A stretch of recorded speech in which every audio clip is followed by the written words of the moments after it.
উপকাহিনীর সমস্ত গল্প শুনতে সাবস্ক্রাইব করুন আমাদের ইউটিউব চ্যানেলে।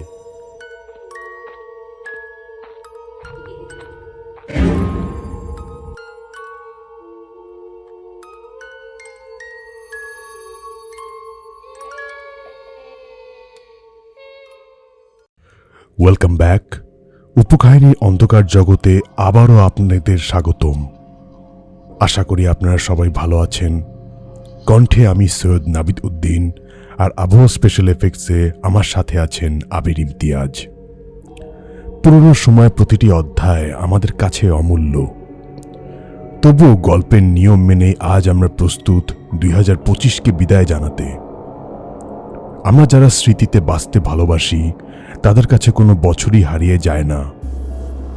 নতুন বছরের প্রতিটি দিনেই সে ফিরে আসে স্মৃতি হয়ে, শিক্ষা হয়ে, অনুভূতি হয়ে, অভিজ্ঞতা হয়ে। আজ আমরা আপনাদের শোনাবো আমাদের এই বছরের শেষ গল্প। হৃদয়ের গভীর থেকে ধন্যবাদ আর কৃতজ্ঞতা তাদের প্রতি যারা শুরু থেকে শেষ পর্যন্ত আমাদের সঙ্গে ছিলেন। আজকের ঘটনাটি কালেক্ট করেছেন আমাদের অ্যাডমিন এসকে শাফিন হোসেন। এই ঘটনাটি পাঠিয়েছেন আমাদেরই একজন রেগুলার লিসেনার, যিনি বর্তমানে কলকাতাতে বসবাস করছেন। তার নাম অনির্বাণ। আমাদের অ্যাডমিন শাফিন ভাই কয়েকজনের কাছ থেকেই ঘটনা কালেক্ট করে থাকেন। তিনি এই ঘটনাটি কালেক্ট করেছেন তারই এক ফ্রেন্ডের মামায়ের কাছ থেকে, যার নাম উল্লেখ করেছি অনির্বাণ ভাই। তিনি হচ্ছেন এই মামার ছোটবেলার বন্ধু। অনির্বাণ ভাই আমাদেরকে তার ঘটনাটি আমাদের ইমেল অ্যাড্রেসে পাঠিয়েছিলেন, তাই উনি যেভাবে লিখেছেন আমি ঠিক সেভাবেই আপনাদের পড়ে শোনাচ্ছি। বলছেন অনির্বাণ ভাই।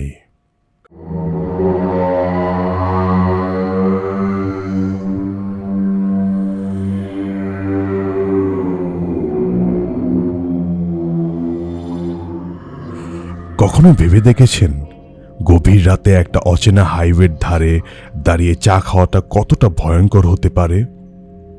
ভাবুন তো, চারদিকে ঝুম বৃষ্টি পড়ছে, জমাট বাঁধা অন্ধকার, আর তার মধ্যে এক কাপ গরম চা। অমৃতের মতোই মনে হয়, তাই না? আমাদেরও ঠিক এমনই মনে হয়েছিল সেই রাতে। কিন্তু আমরা এটা জানতাম না যে কাপে আমরা চুমুক দিচ্ছিলাম সেটা আসলে মৃত্যুর পেয়ালা। আমাদের কোনো ধারণাই ছিল না যে লোকটা এত যত্ন করে আমাদের চা বানিয়ে দিচ্ছে সে বহু বছর আগেই এই পৃথিবী ছেড়ে চলে গেছে। আজ রাতে সে ফিরে এসেছে শুধু তার নিজের মৃত্যুর একটা না বলা গল্প শোনাতে। ঘটনাটি আজ থেকে বছর 3 আগের। আমি অনির্বাণ, আমার 3 বন্ধু সৌরভ, প্রিয়া আর ঋতু একটা ছোট উইকেন্ড ট্রিপ সেরে কলকাতা ফিরছিলাম।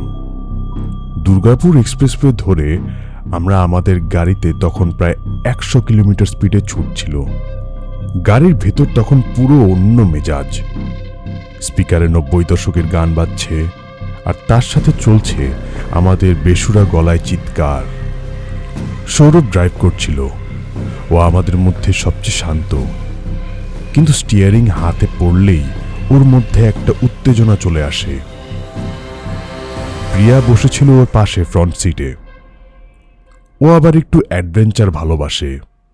গাড়ির কাচ নামিয়ে চলন্ত গাড়িতেই বৃষ্টির গন্ধ নেওয়ার চেষ্টা করছিল। আমি আর ঋতু ছিলাম পেছনে। ঋতু আমার কলেজের বন্ধু, অসম্ভব কথা বলতে ভালোবাসে। ওর কথার ঝুলি যেন কখনোই শেষ হয় না। তখন রাত প্রায় 10:30, শ্রাবণ মাসের শেষ দিক।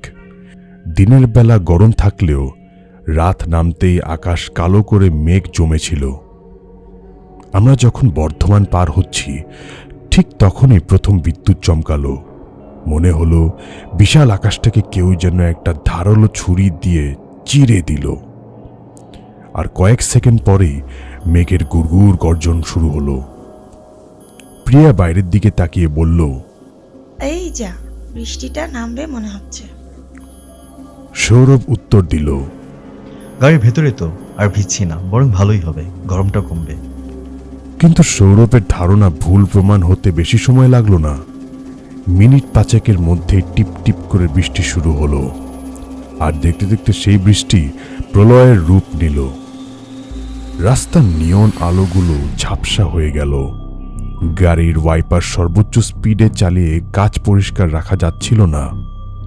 মনে হচ্ছিল আকাশ ফুঁড়ে কেউ যেন বালতি বালতি জল আমাদের গাড়ির উপর ঢালছে। আমি চিন্তিত হয়ে বললাম, সৌরভ, একটু আস্তে চালা, সামনে কিছুই দেখা যাচ্ছে না।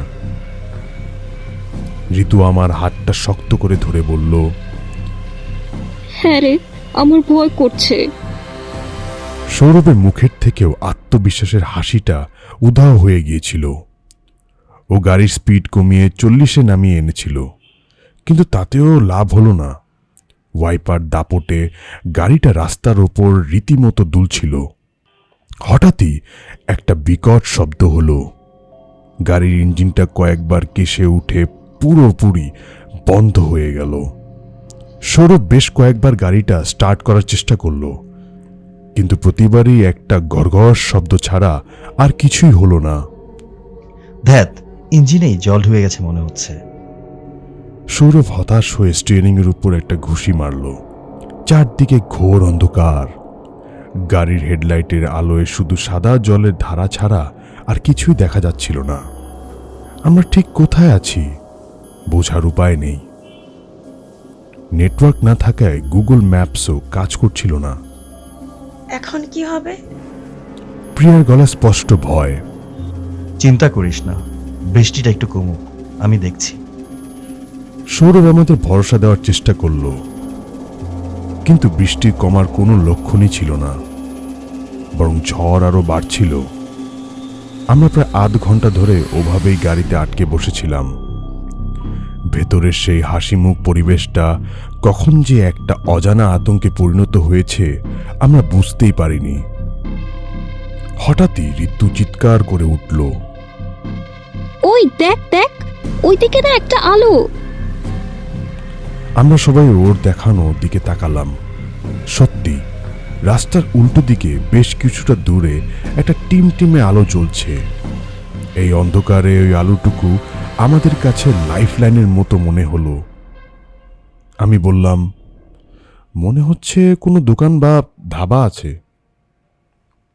সৌরভ বলল, চল ওখানেই যাই, এভাবে গাড়িতে বসে থাকলে তো লাভ নেই, বৃষ্টিতে থামলে পরে দেখা যাবে।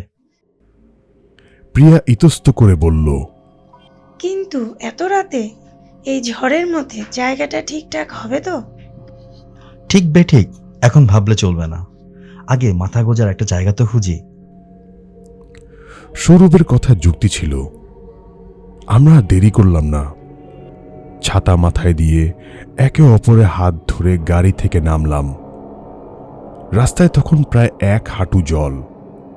ঠান্ডা হাওয়া আর বৃষ্টির ঝাপটা চাবুকের মতো গায়ে এসে লাগছিল। কোনো মতে রাস্তা পার হয়ে আমরা সেই আলোর দিকে এগোতে লাগলাম।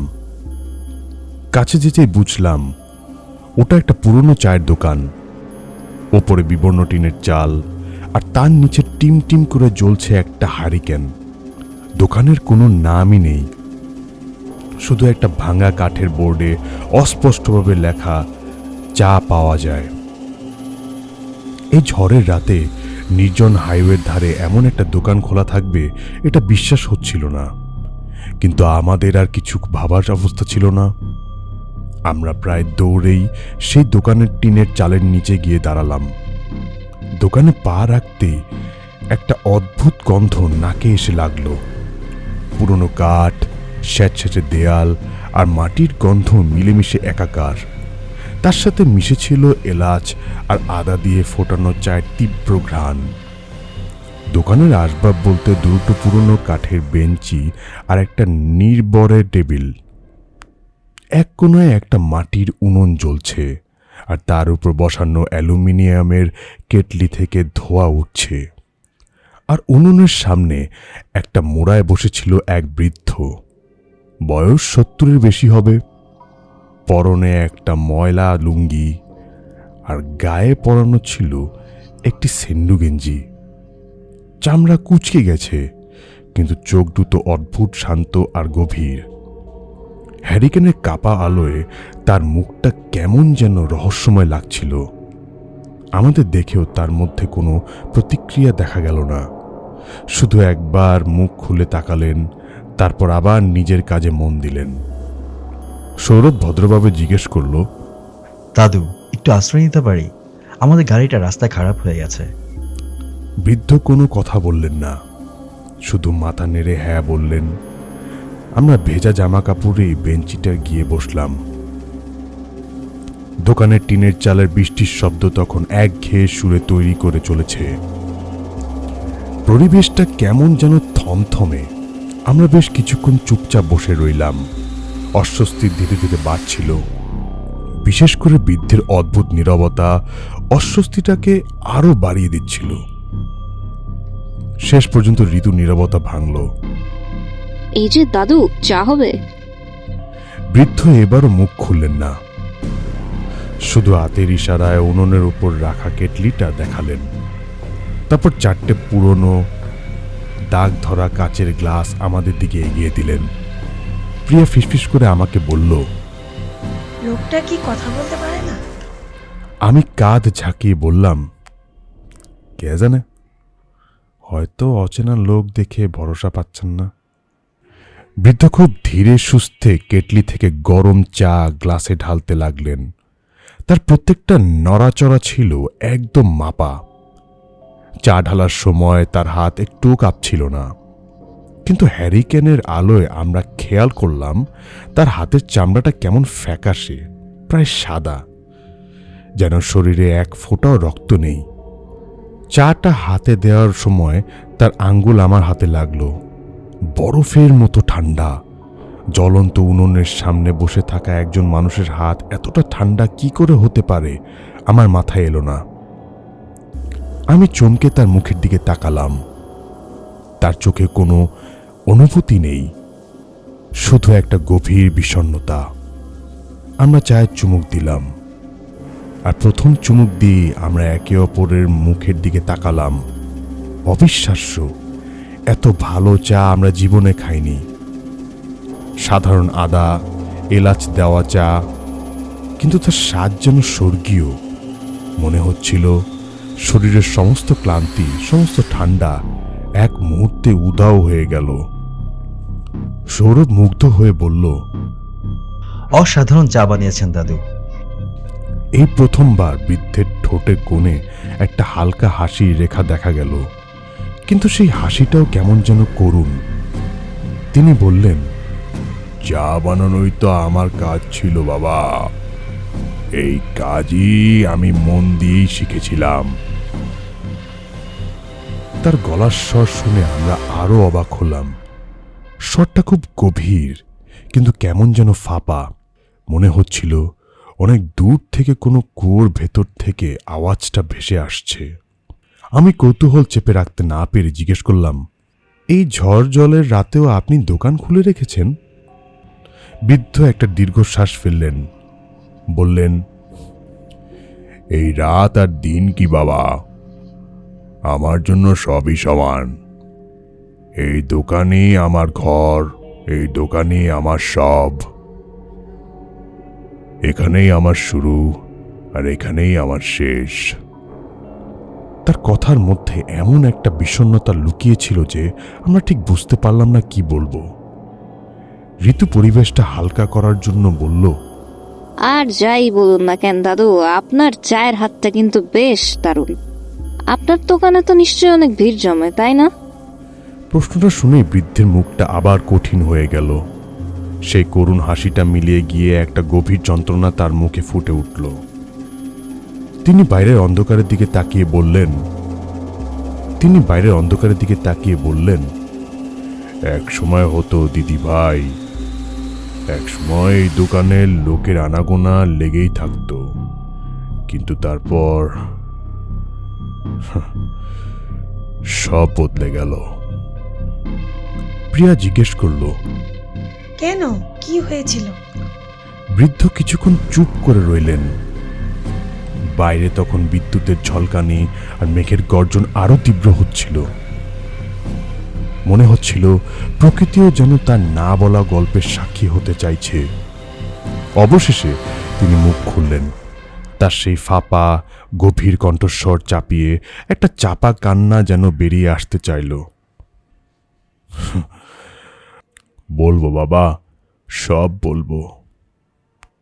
আজ রাতে যখন এসেছ তখন আমার গল্পটা তোমাদের শুনেই যেতে হবে। বহু বছর ধরে এই গল্পটা আমি কাউকে শোনাতে পারিনি। আজ শোনার লোক পেয়েছি। আজ আমার প্রতিশোধের রাত। তার শেষ কথাটা শুনে আমাদের বুকের ভেতরটা ছ্যাদ করে উঠল। প্রতিশোধের রাত? এর মানে কি? আমরা ভয়ে ভয়ে একে অপরের দিকে তাকালাম। বুঝতে পারছিলাম আমরা শুধু একটা চায়ের দোকানে আশ্রয় নিইনি, বরং কোনো এক গভীর রহস্যের জালে জড়িয়ে পড়েছি। বৃদ্ধের শেষ কথাটা আমাদের চারজনের মনেই একটা বরফ শীতল স্রোত বয়ে দিচ্ছিল। প্রতিশোধের রাত, এই দুটো শব্দ ঝড়ের শব্দের চেয়েও ভয়ঙ্কর হয়ে আমাদের কানে বাজছিল। দোকানের ভেতরে উষ্ণতা সত্ত্বেও আমরা প্রত্যেকেই একটা কাঁপুনি অনুভব করছিলাম।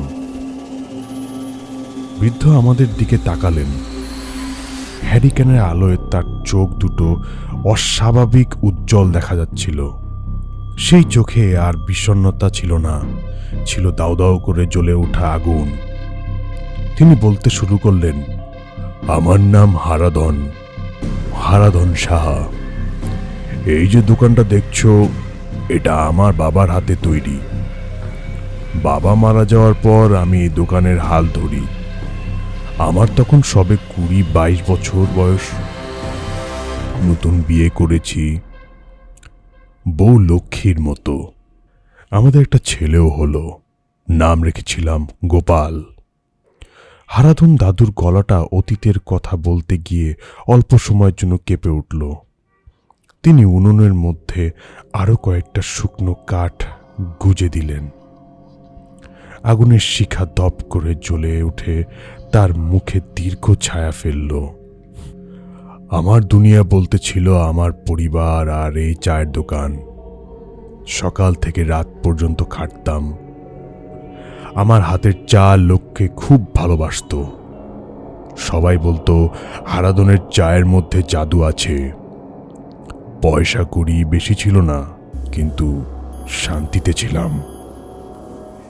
একটাই স্বপ্ন ছিল, গোপালকে লেখাপড়া শিখিয়ে বড় মানুষ বানাবো। আমার মতো যেন ওকে চায়ের দোকানে জীবনটা কাটাতে না হয়। আমরা চারজন মন্ত্রমুগ্ধের মতো তার কথা শুনছিলাম। বাইরের ঝড় বৃষ্টি, গাড়ির চিন্তা সবকিছুই মন থেকে মুছে গিয়েছিল। তিনি বলতে থাকলেন, কিন্তু আমার সুখ বেশি দিন সইল না। গ্রামের মোড়ল আদিত্য চৌধুরী, তার নজর পড়ল আমার এই জমির ওপর। হাইওয়ের ধারে জমি, সোনার টুকরো। সে এখানে একটা বড় হোটেল বানাতে চেয়েছিল। আমাকে অনেকবার জমিটা বিক্রি করতে বলেছিল, কিন্তু এটা তো শুধু জমি ছিল না বাবা, এটা আমার বাবার স্মৃতি, আমার রুজি রুটি। আমি রাজি হইনি। প্রথমে টাকার লোভ দেখালো, তারপর ভয়। তার গুন্ডারা প্রায় দোকানে এসে ঝামেলা করত, খদ্দেরদের ভয় দেখাতো। আমি চুপ করে সব সহ্য করতাম, কারণ আমি জানতাম ওদের সাথে আমি পারবো না। হারাধন দাদুর নিঃশ্বাস ভারী হয়ে এলো। তিনি থেমে থেমে বলতে লাগলেন, একদিন রাতে, ঠিক আজকের মতোই এক ঝড়ের রাত ছিল। দোকানে আমি একা ছিলাম। গোপালের মার শরীরটা ভালো ছিল না, তাই তাড়াতাড়ি করে আমি বাড়ি চলে গিয়েছিলাম। রাত তখন প্রায় 12টা। দোকান বন্ধ করে ভাবছি, ঠিক তখনই আদিত্য চৌধুরী তার 2 সঙ্গী নিতাই আর বংশীকে নিয়ে দোকানে ঢুকল। 3 জনের চোখে টকটকে লাল। দেখেই বুঝলাম নেশা করে এসেছে। আদিত্য আমার সামনে একটা কাগজ ফেলে দিয়ে বলল, শেষবারের মতো বলছি হারাধন, কাল সকালের মধ্যে করে দিবি সাইন, না হলে তোর কপালে দুঃখ আছে। আমি সেই দিন আর ভয় পাইনি বাবা। আমার ভেতর থেকে একটা জেদ চেপে গিয়েছিল। আমি কাগজটা ছিঁড়ে তার মুখের উপর ছুঁড়ে দিয়েছিলাম। বলছিলাম, আমার দেহে প্রাণ থাকতে এই জমি আমি ছাড়ব না। হারাধন দাদু এই পর্যন্ত বলে থামলেন। তার চোখ দিয়ে টপ টপ করে জল পড়ছিল। আমার কথাটা শেষ হতে না হতেই নিতাই পিছন থেকে এসে আমার মাথায় একটা লোহার বড় রড দিয়ে মারল। আমি মাগো করে মাটিতে লুটিয়ে পড়লাম। মাথা ফেটে রক্ত পড়ছিল। আমি ওদের পায়ে ধরে বলছিলাম, আমাকে মেরো না, আমার একটা ছোট ছেলে আছে, আমার বউ আছে, আমি মারা গেলে ওদের কি হবে? গল্পের এই পর্যায়ে এসে ঋতু আর প্রিয়া দুজনেই শিউরে উঠে চোখ বন্ধ করে ফেলল। আর সৌরভের বুকের ভেতরটা ধরাস ধরাস করছিল। হারাধন দাদুর গলার স্বর এবার পাল্টে গেল। সেই ফাঁপার স্বরে এখন শুধু তীব্র ঘৃণা। কিন্তু ওই নরপিচারদের মনে দয়া ছিল না। আদিত্য হাসতে হাসতে বংশীকে বলল, শালাকে এমনভাবে শেষ কর যাতে ওর প্রমাণ না পায়। বংশীর দোকানের ভেতর থেকে কেরোসিনের টিনটা তুলে আনলো। আমার সারা গায়ে কেরোসিন ঢেলে দিল। আমি তখনও বাঁচার জন্য ছটফট করছিলাম, ওদের পা ধরছিলাম, কিন্তু হারাধন দাদু আর বলতে পারলেন না। তার সারা শরীর থরথর করে কাঁপছিল। আদিত্য একটা দেশলাই কাঠি চালিয়ে আমার গায়ে ছুড়ে দিল। দাউ দাউ করে আগুন জ্বলে উঠল আমার সারা শরীর। আমি যন্ত্রণায় চিৎকার করছিলাম। বাঁচার জন্য দোকানের বাইরে বেরোনোর চেষ্টা করছিলাম, কিন্তু ওরা দরজাটা আটকে দাঁড়িয়েছিল। আমি দেখছিলাম আমার চামড়া মাংস পুড়ে যাচ্ছে, আমার চোখ দুটো গলে যাচ্ছে, আমার চিৎকার ওই ঝড়ের শব্দে হারিয়ে যাচ্ছিল। হঠাৎই দোকানের একমাত্র হেরিকেন দপ করে নিভে গেল। ঘরের মধ্যে নেমে এলো ঘোর অন্ধকার। আর সেই আলোয় আমরা যা দেখলাম তাতে আমাদের শরীর রক্ত জল হয়ে গেল। আমাদের সামনে যে বৃদ্ধ বসেছিল তিনি আর সেখানে ছিলেন না। তার জায়গায় দাঁড়িয়ে আছে একটা পুড়ে যাওয়া বিভৎস ছায়ামূর্তি। তার শরীরে মাংস ঝলসে গেছে, কোথাও কোথাও হাড় বেরিয়ে পড়েছে, চোখ দুটো কোটর থেকে যেন ঠিকরে বেরিয়ে আসছে, আর তার ভেতর থেকে বের হচ্ছে গনগন আগুনের আভা। সারা শরীর থেকে তখনও পোড়া গন্ধ বের হচ্ছে। সেই ছায়ামূর্তি থেকে হারাধন দাদুর সেই ফাঁপা যন্ত্রণা কাতর কণ্ঠর ভেসে এলো। ওরা ভেবেছিল আমাকে পুড়িয়ে শেষ করে দিলে সব প্রমাণ লোপাট হয়ে যাবে। ওরা আমার পুরো দেহটাই দোকানের মেঝের নিচে পুঁতে দিয়েছিল। সবাইকে বলেছিল আমি বিনার টায়ারের দোকান ছেড়ে পালিয়েছি। আমার বউ পাগল হয়ে গিয়েছিল। আমার গোপাল অনাথ হয়ে গিয়েছিল। প্রিয়া ভয়ে চিৎকার করে উঠল। সৌরভকে জড়িয়ে ধরেছে, কিন্তু তার নিজেরই মুখ ভয়ে সাদা। আমি আর ঋতু যেন পাথর হয়ে গেছি। আমাদের মুখ দিয়ে কোনো শব্দ বের হচ্ছে না।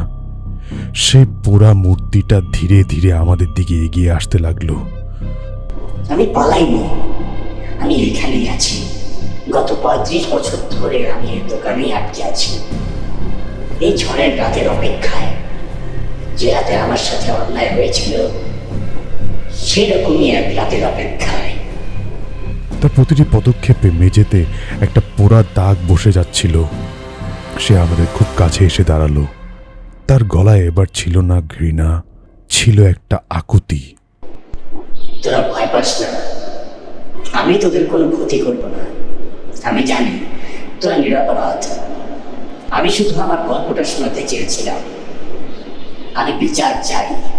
হারাধন দাদুর অতৃপ্ত আত্মার সেই বিভৎস রূপ দেখে আমার তখন প্রায় জ্ঞান হারানোর মতো। ঘরের কোণে জড়সড় হয়ে বসে আমরা কাঁপছিলাম। পালানোর কথা ভাবার মতো অবস্থাও আমাদের ছিল না। মনে হচ্ছিল আমাদের হাত পাগুলো যেন মেঝের সাথে আটকে গেছে। সেই ছায়া মূর্তি হারাধন দাদুর আত্মা আমাদের থেকে কয়েক হাত দূরে দাঁড়িয়েছিল। তার শরীর থেকে বের হওয়া উত্তাপে ঘরে বাতাস ভারী হয়ে উঠেছিল। তার পোড়া মাংসের গন্ধটা এত তীব্র ছিল যে আমাদের বমি পাচ্ছিল। আমার মৃত্যুর পর আদিত্য চৌধুরী রটিয়ে দিয়েছিল যে আমি নাকি অনেক টাকা ধরে গ্রাম ছেড়ে পালিয়েছি। ও গ্রামের বড় প্রভাবশালী লোক। আমার অসহায় বউটাকে লোকের দাঁড়ে দাঁড়ে করেছিল, কিন্তু কেউ এগিয়ে আসেনি।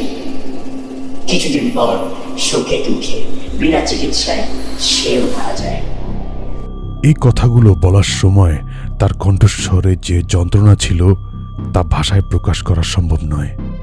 ৩৫ বছরের জমানো কষ্ট আর বঞ্চনা যেন তার প্রতিটি শব্দে মিশে গেছিল। আমার গোপাল 7 বছরের ছেলেটা রাস্তায় রাস্তায় ঘুরত, অনাথ, একা। শেষ পর্যন্ত একটা অনাথ আশ্রমে ওর জায়গা হয়েছিল। আমি সব দেখতাম, সব অনুভব করতাম, কিন্তু কিছুই করতে পারতাম না।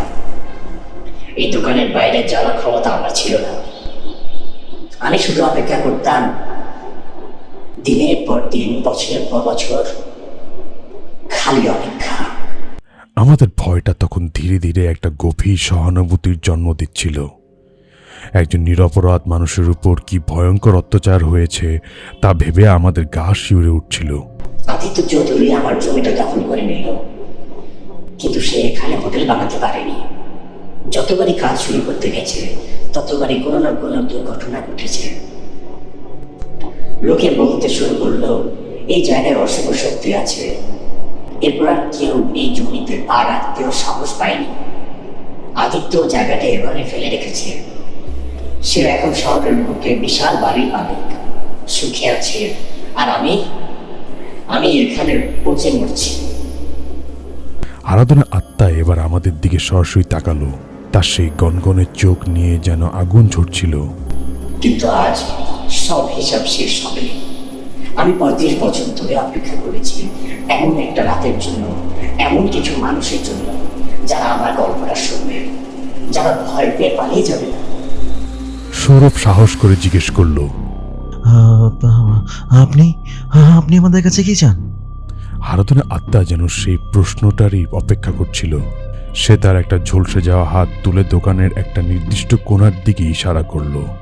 ওইখানে ওই উঠোনের পাশের মেঝের তলায় আমি সব লুকিয়ে রেখেছিলাম। আদিত্য চৌধুরী যখন আমাকে মুখে দিচ্ছিল আমি বুঝতে পারছিলাম আমার দিন ফুরিয়ে আসছে। আমি জমির আসল তুলে আর একটা ডায়েরি, যেখানে আমি আদিত্যের সব বুদ্ধির কথা লিখে রাখতাম, সেগুলো একটা টিনের বাক্সে ভরে ওই মেঝের নিচে পুঁতে রেখেছিলাম। তার কথা শুনে আমরা একে অপরের মুখের দিকে তাকালাম। তাহলে প্রমাণ এখনো আছে? আমি চাই তোরা আমার বাক্সটা খুঁজে বের করবি। আমি চাই তোরা ওটা পুলিশের হাতে তুলে দাও। আমি চাই সারা দুনিয়া জানুক আদিত্য চৌধুরীর আসল চেহারাটা। আমি চাই আমার মৃত্যু 35 বছর পরও যেন ওর শাস্তি হয়। এটাই আমার প্রতিশোধ। তার কথা শেষ হতেই বাইরে একটা প্রচণ্ড শব্দে বাজ পড়ল। মনে হলো বাসটা যেন আমাদের দোকানের চালের উপরেই পড়েছে। আমরা ভয়ে কানে আঙ্গুল দিলাম। যখন চোখ খুললাম তখন দেখলাম হারাধনের সেই বিভৎস মূর্তিটা আর সেখানে ছিল না। ঘরের অন্ধকারেও যেন কিছুটা হালকা হয়ে এসেছে। উনুনের আগুন প্রায় নিভে গেছে। আমরা বেশ কিছুক্ষণ স্তব্ধ হয়ে বসে রইলাম। যা ঘটল তা কি সত্যি, নাকি আমরা চারজনে মিলে কোনো ভয়ঙ্কর দুঃস্বপ্ন দেখলাম?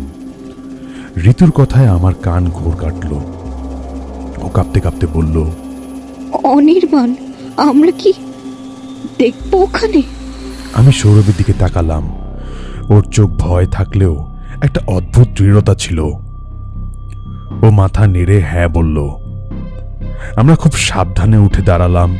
উনুনের কাছে গিয়ে দেখলাম হারাধন দাদু যে জায়গাটা দেখিয়েছিলেন সেখানকার মাটিটা সামান্য আলগা।